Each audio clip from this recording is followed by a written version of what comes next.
Ketika kita makan buah, pasti sering diingatkan, jangan dimakan biji buahnya, nanti di perutmu tumbuh pohonnya loh.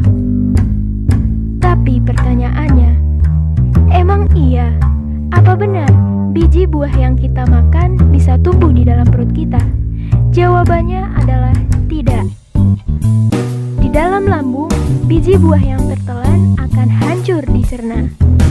Kok bisa hancur? Memangnya di dalam lambung ada senyawa apa ya?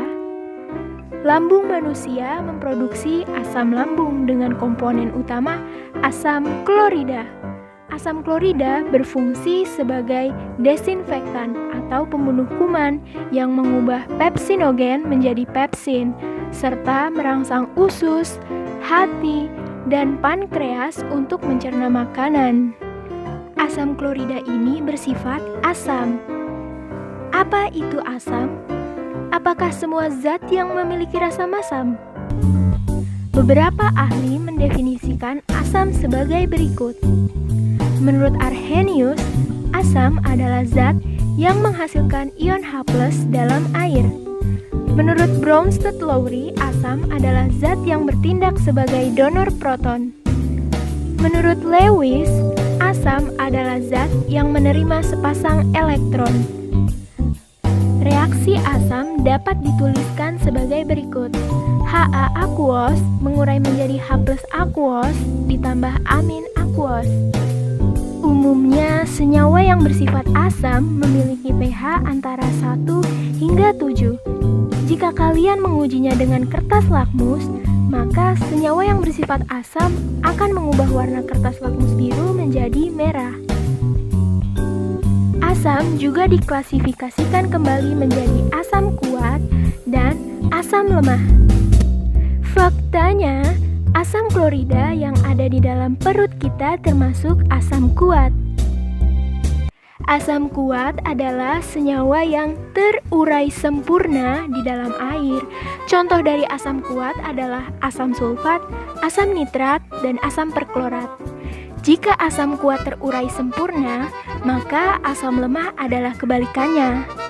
Asam lemah adalah senyawa yang sedikit terurai ketika dilarutkan dalam air. Contoh dari asam lemah adalah asam asetat atau yang kita kenal dengan cuka, asam fosfat, serta asam nitrit. Lalu, bagaimana proses hancurnya biji buah tersebut? Perlu kita ketahui, semakin rendah tingkat pH-nya, maka semakin kuat asamnya. pH merupakan ukuran keasaman suatu senyawa. pH dapat dihitung dengan rumus min log konsentrasi H+. Asam klorida pada tubuh manusia biasanya berada pada skala 1 sampai 3. Artinya, asam klorida memiliki pH yang sangat kuat. Kebanyakan senyawa yang memiliki pH ekstrim kurang dari 4 biasanya memiliki sifat korosif yang tinggi. Hal inilah yang dapat membuat biji buah secara perlahan akan hancur dan kemudian keluar bersama feses. Bahkan, besi yang semula kokoh jika terendam dalam larutan asam klorida dapat perlahan mengalami korosi dan akhirnya hancur. Tapi kalian jangan coba-coba makan besi ya. Nah, jadi begitu ya. Biji buah yang kita makan tidak akan tumbuh menjadi pohon di dalam perut kita, karena di dalam lambung kita terdapat asam klorida. Asam klorida memiliki tingkat keasaman yang tinggi, sehingga dapat menghancurkan makanan yang masuk.